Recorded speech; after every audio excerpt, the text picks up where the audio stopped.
welcome to Bitstorm, a comedy game design podcast by two guys who know nothing about comedy nor game design. I'm Ben Slinger. With me, as always, is Trevor Scott. Hello. And this week we have a guest. It's an artificial intelligence called Chat GPT. Yep. We're going to mess with it just like everyone is. Yep. We're going to play a little game called Chat GPT Roulette. That's it. Where we'll just... We're going to ask it to give us a brief game design based on two random words, 1 to 3 lines, make it as unusual as possible, and then we'll see whether it does the job better than us. That's it. We're going to see if it's funnier than us, if it comes up with better ideas than we do. Okay. We've got our first two random words, those being sloth and plumber. Would you like to say what the game it's called it? The game is called Sloth Plumber. Oh, wow. If there's anything I can say from my experience with ChatGPT so far, it's not that creative. So, especially when it comes to this sort of thing.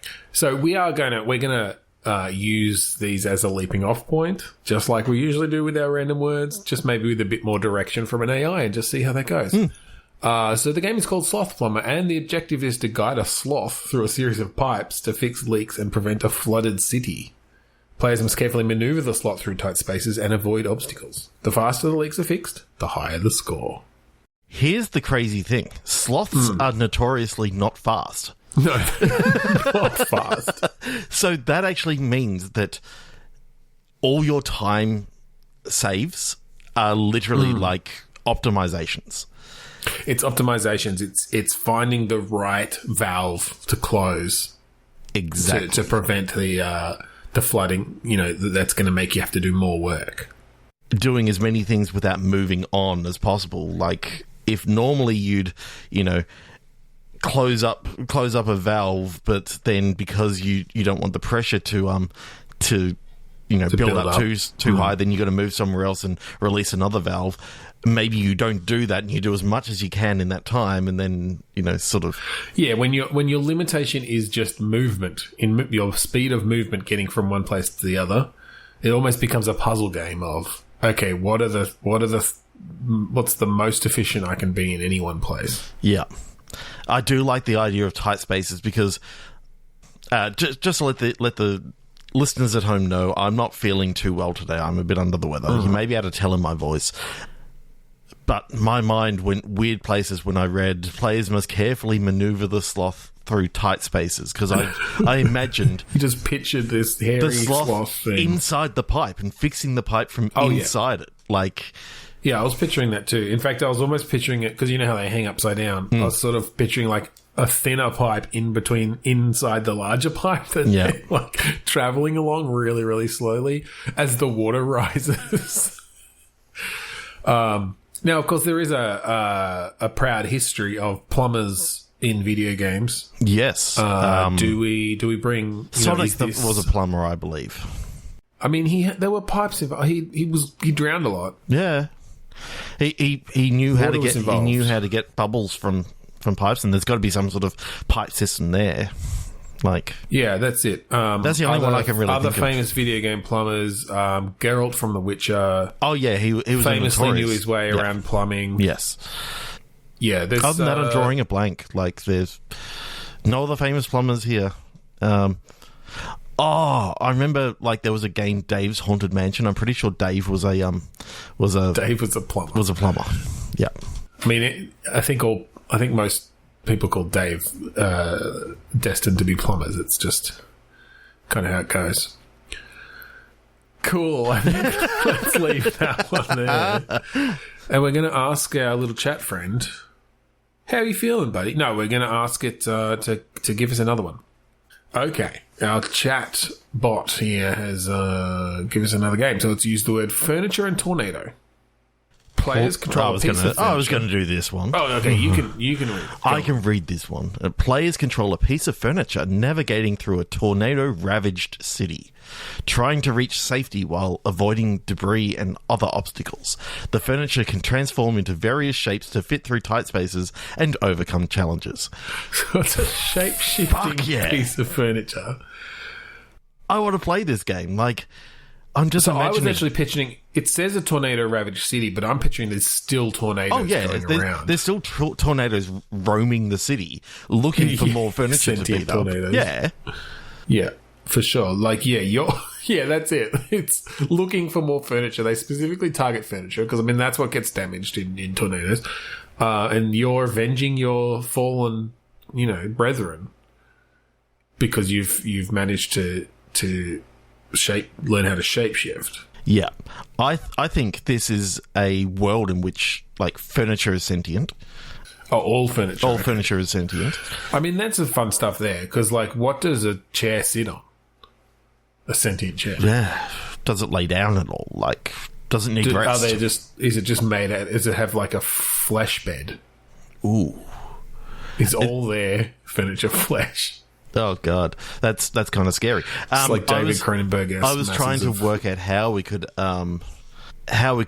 mix up furniture and tornado into like a portmanteau of Tornado. That's a different game. Torniture. Chairnado. Like if we go for specific types of. Oh, I mean, I was thinking chair. That's the furniture I was thinking of, but Yeah. I like the idea of like it. He comes up to like one of those really narrow alleys, and he has to turn into like a grandfather clock and just hop down. Like, So okay, let's go a bit deeper. Do you learn specific shapes you can shift into, Yes. or is it very much like situational? I think that when you first start, you can only shapeshift into a chair and like A footstool or a like sofa or something an like that. ornament. Like Or like a something little- big that you're thinking, Jesus Christ, I'm never going to need this. Just something heavy. You use it to do the early physics puzzles Yeah. where you have to like weigh something down. Yeah, so you're turning from like a decorative chair into like a massive sofa that just sort of Yeah. launches something in physics wise, and yeah, that could be really quite a lot of fun. But then you come across a glowing rock that happens to be like in like a weird like Crater or something. a crater that's sort of maybe smashed into like an antique shop or something like that. So you see, Right, like, okay. Because how else would you get yeah, the idea is that the powers of furniture? that the only thing remaining standing in this thing is literally a grandfather clock and a sort of glowing purple. Oh, and I see. So this happens every time. yeah, and when you get a find new a piece of new furniture. one, you find another rock, and it turns out that obviously the tornadoes are sentient as well. That's why they're roaming the city looking for you. Yeah.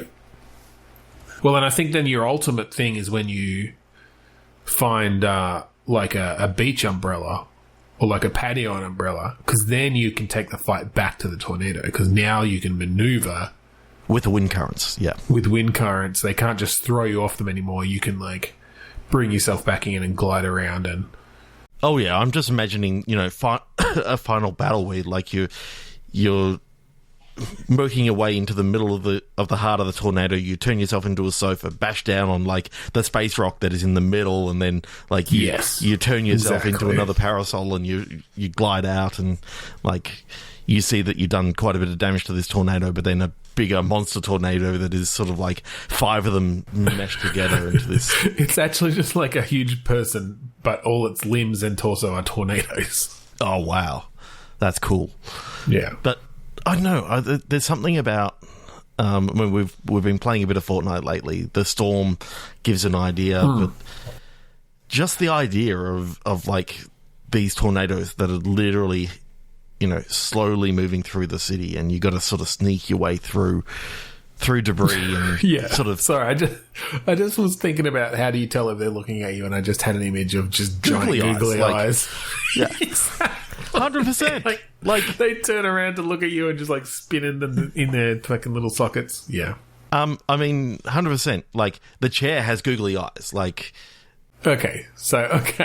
It's all this whole world. it's is all googly eyes. furniture with Like, googly eyes. yeah. Okay. Right, because they're sentient, so of It's course super they need- serious. Like Yeah. there's nothing more serious than googly eyes. 3, 2, 1 AI. Random words, butterfly and scissors. Game design called ButterScissors, which I love that it's put them together into one word. A fast-paced arcade game where players control a butterfly with a pair of scissors attached to its tail. Do butterflies have tails? Yeah. The goal is to cut as many objects as possible in a short amount of time while avoiding obstacles and enemies. So, I mean, the idea of a butterfly just with heavy scissors hanging off it is kind of amusing. Yeah, like a physics-based game. That's like it's dragging you down. It's 2D, a la like a. I'm picturing it almost being a Flappy Bird sort of thing, where you're flapping to get the scissors to come up, but then you've got to do something else to get the scissors to Well, open I think and close. you said it's physics-based. If you think about it, like if just one sort of piece of the handle of the scissors are attached, I think the act of flapping, like, yanks it and pulls this and pulls the scissors closed. It scissors them. And so, yes, not only do you have to, like, you let yourself go down low enough to sort of get something in the blades of the scissors, but then you have to flap at the right time to slice it. Mm-hmm. Is this then like you said, a Flappy Bird thing, but I don't think it's just like an endless runner kind of thing. I think it's maybe almost an open 2D world in a sense, or like not open, but like large levels with different, almost Metroidvania-ish in a way, where you need to, you have to cut a rope to open a door. And then you make your way through a combat section. Yeah, I mean, to then like open that get the shortcut back so you can get to that place. Get to the end, like a Dark Souls-y sort of thing. Yeah, I like the idea that the scissors at the start are not very sharp, but as you go, you find like grinding stones that you can gradually make it sharper, and it's like until you got like a level 7 scissor. Yeah. And it's so sharp that it can cut through the fabric of reality. And and then butterflies pour out each screen and the universe implodes. Yeah, but it turns out that your butterfly is actually from, like, another world. So, therefore, it's just trying to get back home. Yeah, well, I meant physically, like, as you're playing the game, your own screen rips open in a very literal fourth wall breaking moment. Mm-hmm. And that we have invented actually a doomsday device in this game. And I mean, it was invented by an AI, so like if anyone was going to do it. 3 to 1 AI. Yes. Banana frisbee. Oh, it's your turn, sorry. Yeah. Word 1, banana. Word 2, frisbee. The game design is banana frisbee frenzy, which it just rolls off the tongue so well. Banana frisbee frenzy, yeah. With a bit of a... Players toss banana-shaped frisbees at each other in a fast-paced, fruit-filled battle for victory. I mean, this is just Boomerang Fu now. Yeah, but with fruit. It's like Fruit Ninja. But there is fruit, though. There's fruit in Boomerang Fu. But you can play fruit. Yes, but instead of playing fruit, you're throwing fruit. Like, you're... True. You're actual humans in this. Like, I guess I would argue that a banana-shaped frisbee is a boomerang. Yes. But no, okay. I do like it though. There's something about it that just... I like that it's come up with it. Let's move it away from a Boomerang Fu style thing. Yeah. Is this VR then? You said Fruit Ninja, which made me think of Fruit Ninja VR. I do like that, but it's like a single player game where you've literally got unlimited bananas.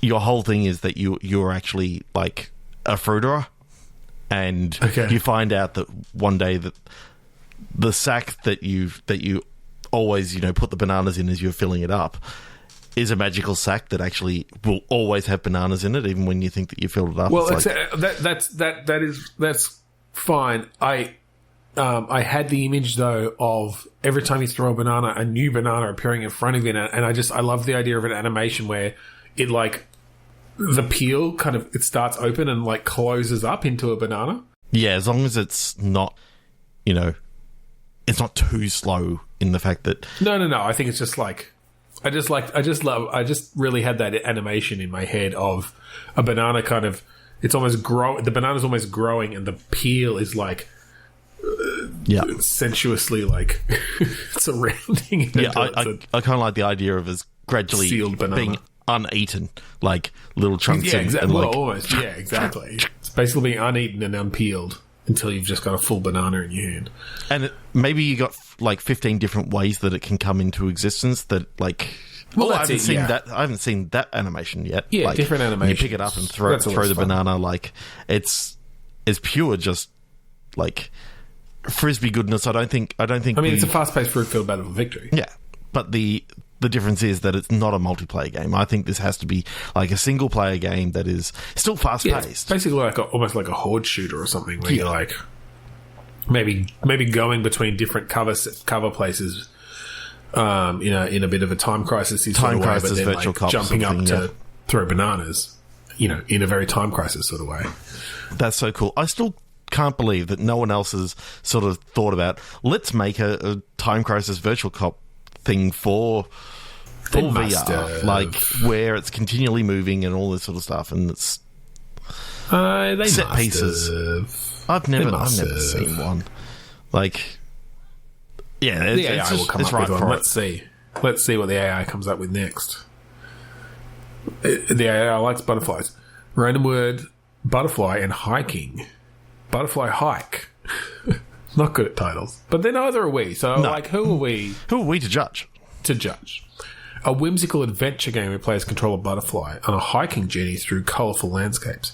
The butterflies hike. Along the way, players must This collect one nectar does.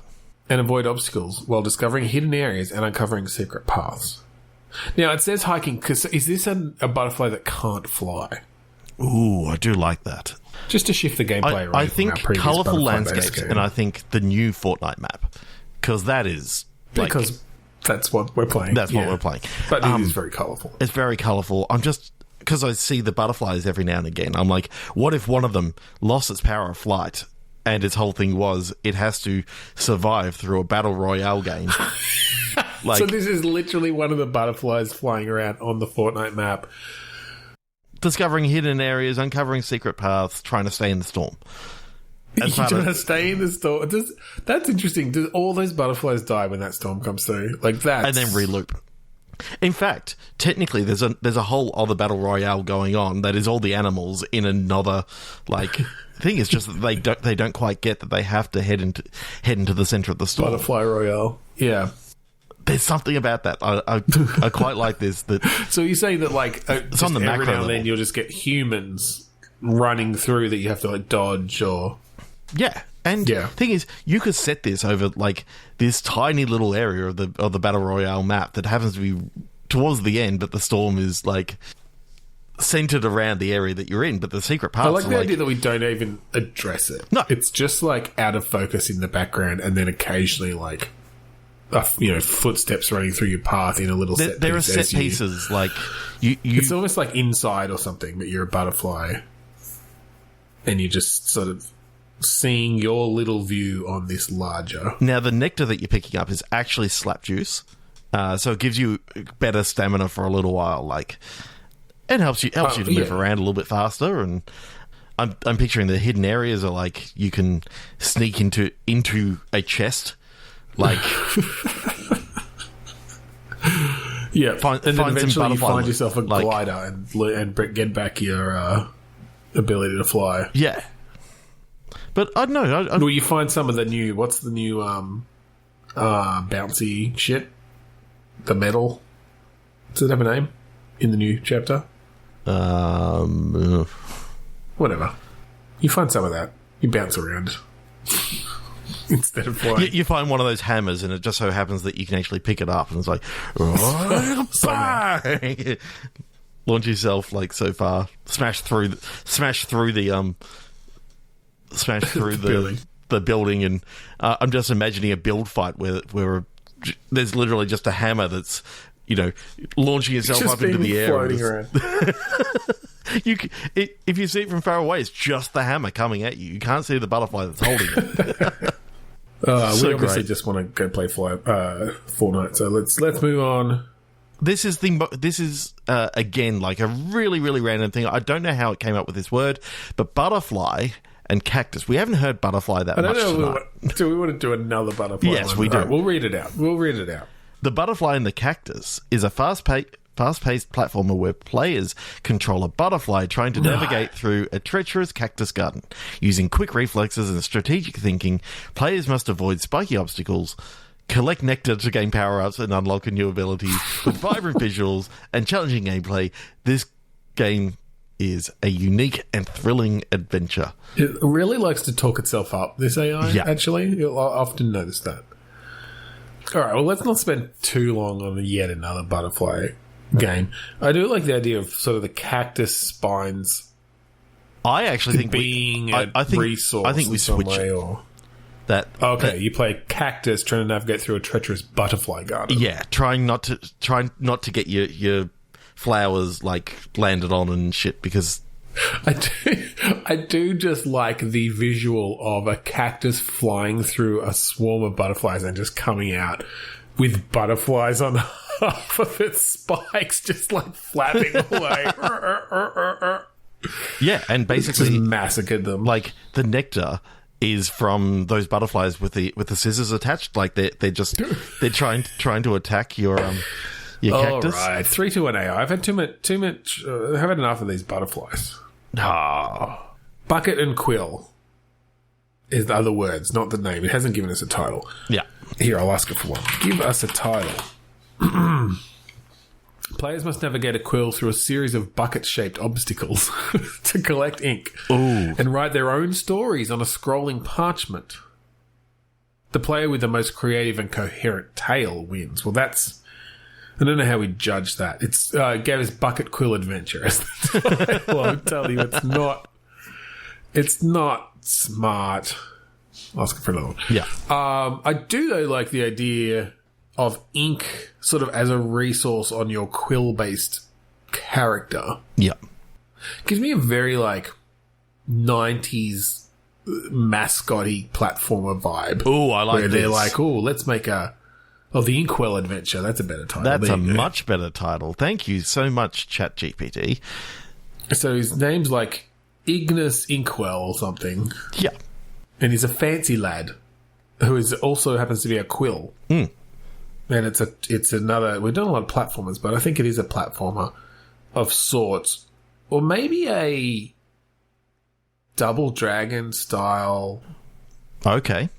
Not necessarily a beat 'em up, although it could be. But I'm more. What I meant by that was you've got some depth. It's still 2D, but like you can go into and out of it. Yeah. It's faux 3D. Yeah.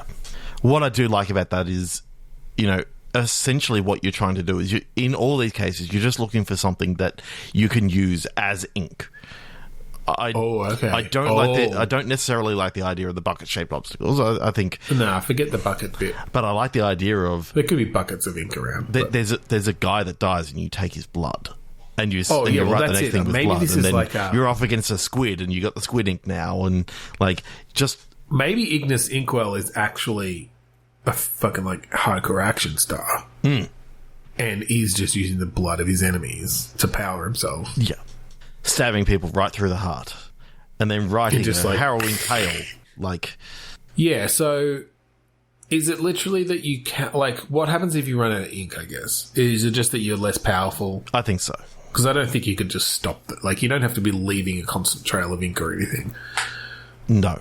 I do like the idea of, as you're going, you're writing stuff. So... Yeah. You're leaving a trail of words and shit behind you. Yeah, I like that. Well, and I like the idea of almost maybe you've got a charge attack, and as you charge up, it's just writing adjectives. And then as you let go, you see a blam. Just writes blam on their forehead. I like the idea of if you are doing a charging up attack, you're literally looking at doing something, writing adjectives that go well with whatever you're describing. So it's right. It's getting a little bit more insane as it goes. Yeah. But yeah, there's something about this I really like. Oh,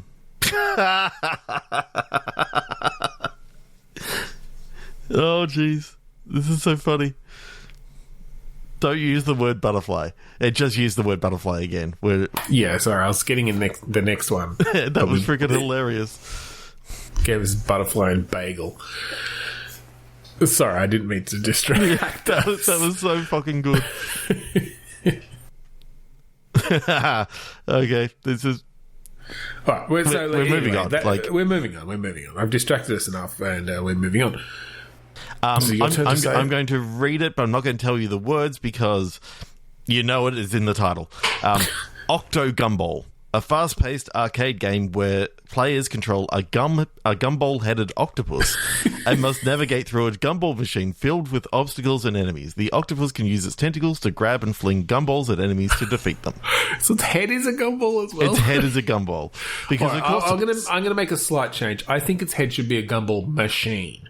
Because that is much like you've already kind of got that like octopus shape. It's like a gumball machine with the bottom bit where the gumballs come out, but then tentacles. And then it's throwing those gumballs that is leading. It's like shooting the gumballs out of its mouth, essentially, where the picking gumballs out with the will come tentacles out, and grabbing them them out. with the tentacles, and then throwing them. Yeah, definitely. So is this maybe like a bullet hell kind of thing? Yeah, and I'm thinking, I mean, because it's like it's a gacha machine or whatever.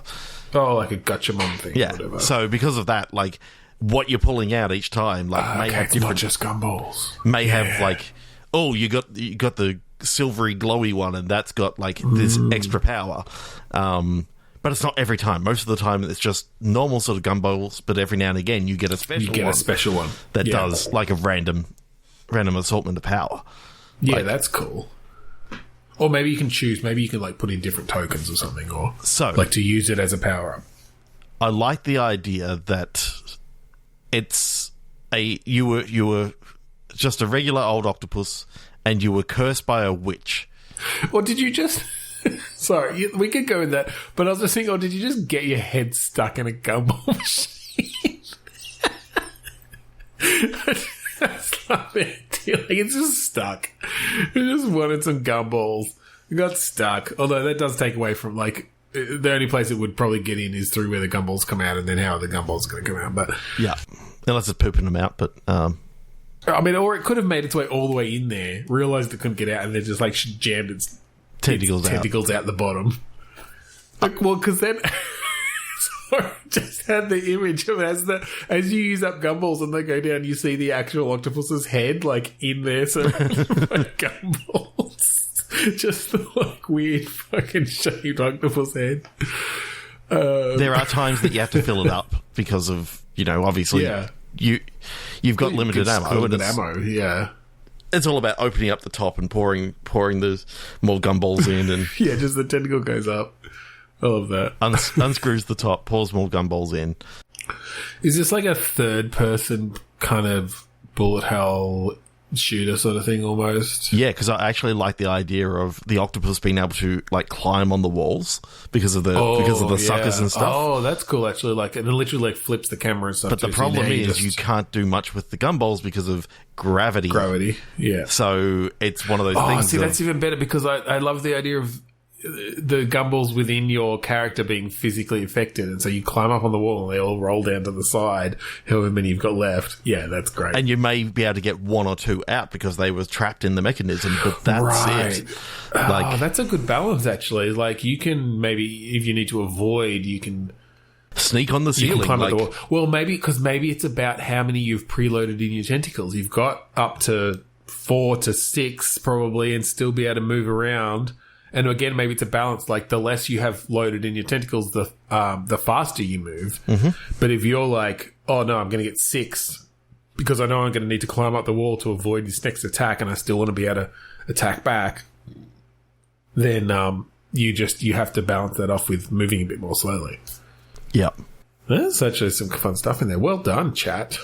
Yeah. Chat GPT. One game is probably on par with what we'd normally do. I mean, we came up with the good stuff. They just said the things that we needed, which was octopus and gumball, and then they gave us the idea of the gumball machine, being like a gumball-headed octopus. So, don't think we're in any danger at this stage. Danger of our other jobs being taken. Let's do one more. Let's give it one more chance. Banana in Igloo. In Banana Igloo, I'm going to ask for a more creative title. Yeah. Players control a penguin trying to escape a collapsing ice fortress while collecting as many bananas as possible. The igloo is constantly shifting and breaking apart, so the penguin must navigate carefully to avoid being crushed or slipping on the icy floor. Frosty Fruity Frenzy. There's no fruit involved. Oh, no, bananas. I guess it's connecting bananas. All right, yeah, okay. It likes the word frenzy. It does give often very, like, arcade-ish games. It's got a very specific view of what a video game is. Yes. You know? A video game is not always arcadey. Yeah. What if I say, make it more like The Last of Us? Iglooana Panic. Iglooana Panic.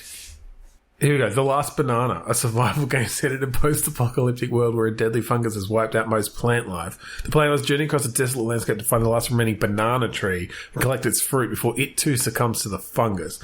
Along the way, they must fight off hostile human and animal factions vying for the precious resource. I mean, that's almost... Didn't that happen to, like, one species of banana, like the fungus? Yeah.